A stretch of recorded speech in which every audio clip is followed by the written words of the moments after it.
Estaba el país todavía sacudido, estremecido con los acontecimientos del Palacio de Justicia que habían tenido lugar el 5 y 6 de noviembre, cuando una mañana nos despertamos con una noticia atroz.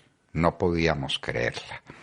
Recuerdo muy bien que estaba oyendo a Yamid Ahmad, que era gran periodista entonces y que estaba al tanto de los grandes problemas, hablando con un piloto que recorría la ciudad de Armero, y el piloto le decía, era tal vez piloto de helicóptero, sí, le decía, no veo ciudad, lo que veo es una capa gigantesca de lodo, de barro, de tierra. Armero desapareció. Sí, señores, Armero había desaparecido.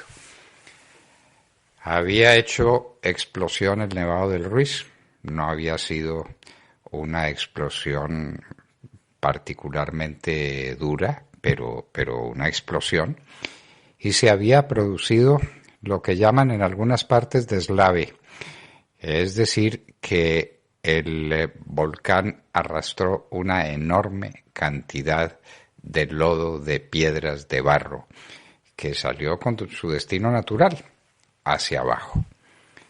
Pero, por desgracia, se quedó trancado en el camino y se formó una barrera natural, pero siguieron llegando los lodos, las piedras, esa cosa horrenda que se acumuló durante horas. ¿Por qué no la notó nadie? ¿Por qué no la advirtió nadie? ¿Por qué ningún organismo de socorro? ¿Por qué ninguna aeronáutica civil? ¿Por qué nadie supo? No, sí lo supieron y lo contaron. Señores, hay una represa gigantesca que donde se rompa, como se va a romper, porque nadie había construido eso para que fuera una presa, fue una presa natural que se hizo, que se formó con cientos o miles de toneladas de desechos que venían del Ruiz, de la explosión del volcán del Ruiz, y que se habían quedado en la mitad del camino.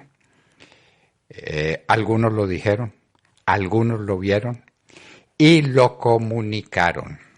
Entre ellos lo comunicaron a un curita que, como en todos esos pueblos, pronunció su homilía de fin de la semana y tenía en sus manos contar la verdad porque la sabía, pero dijo que no pasaba nada porque no había que hacer que cundiera el pánico. Esa fue una decisión que tomó el curita, mal informado. Eso no fue mala voluntad, desde luego, no fue espíritu perverso, pero les dijo que podían ir a dormir tranquilos, que eran falsas las alarmas, que no había que tomar ninguna precaución especial en Armero. Por si acaso, el curita se fue de Armero esa noche y salvó la vida. Cuando la presa se rompió, vinieron las aguas y la furia de ellas y de los elementos desatados sobre Armero, lo que se produjo con la fuerza que traía del Nevado del Ruiz, pero con la fuerza enorme de una presa artificial que contuvo el lodo, que contuvo las aguas y que finalmente se lanzó sobre Armero. La gente no estaba preparada, la gente no sabía, y a la madrugada le cayeron miles de toneladas que sepultaron la ciudad de Armero. 25.000 muertos. 25.000 muertos. Cuando Yamid Ahmad daba esta relación y decía, por Dios, ¿qué está pasando? Por Dios, acuda. El país estaba dormido, porque era un fin de semana, el país estaba dormido, el país no reaccionaba. Cuando reaccionó fue solamente para ver la magnitud de una tragedia sin orillas. Se habla de 25.000 muertos. Muchos cadáveres se rescataron y muchos otros no se encontraron nunca. Los desaparecidos de Armero. Entre ellos muchos niños que quedaron a la deriva. En medio de aquella locura, La gente acudía ya tarde para saber en qué podía ayudar, qué podía hacer, cómo podía contribuir a la salvación de la gente, y muchos niños se perdieron para siempre. Armero es la mayor tragedia natural que hemos tenido en Colombia. Fue un día como hoy, en el año de 1985. Armero. Vino el tema de reconstruir la ciudad, de abrirle un espacio a las personas que lo habían perdido todo, porque no solamente fue la ciudad, sino campos vecinos que tenían ganaderías importantísimas. Armero de una fecundidad inmensa, la zona, el territorio, y todo eso se perdió, todo eso quedó bajo las aguas, bajo el lodo, bajo la tierra. El proyecto de reconstrucción, como todos los proyectos en Colombia, fue enorme en los discursos del presidente y de los ministros. Lo que se hizo de manera palpable, lo que sí llegó, fueron recursos de la Federación Nacional de Cafeteros, del Fondo Nacional del Café, para ser técnicamente más exactos, que destinaron miles de millones de pesos a tratar de hacer alguna cosa por Armero.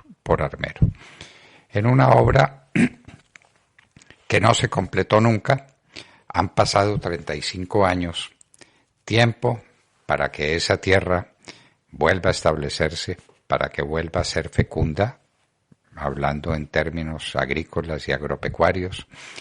Mucha gente todavía clama por ayudas, clama por socorro, no han olvidado la condición de mártir, no se olvida. Y la imagen de esta niñita Omaira Sánchez, que murió a la vista de todo el mundo con las piernitas aprisionadas y no salían de su boca sino palabritas de esperanza y de amor. Se hicieron todos los esfuerzos por liberarla, todos fueron inútiles. Omaira murió. Años después, el Papa Juan Pablo II rendiría homenaje a su memoria y se arrodillaría a las puertas de la tumba de Omaira, una niña que dio una lección de amor, de caridad, de bondad, en el más extremo de los rigores de dolor los que estaba padeciendo. Omaira fue como el símbolo, fue la señal, nunca la podremos olvidar, jamás, porque eso en el fondo es el pueblo colombiano. Pueblo generoso, pueblo amante, pueblo bueno. Esta niña tenía unos padres seguramente piadosos, los había perdido todos.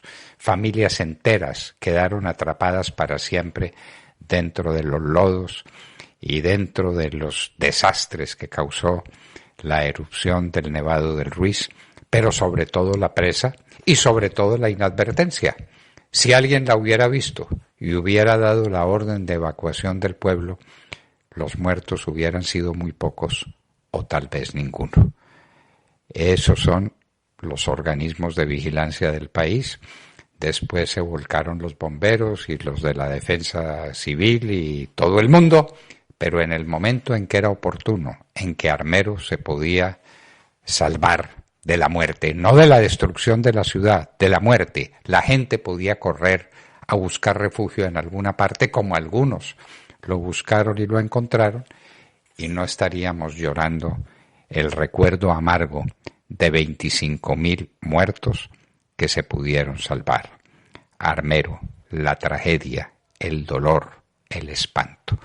Después las manifestaciones de solidaridad, de afecto, fueron inmensas, desordenados, mal dirigidos, mal orquestados.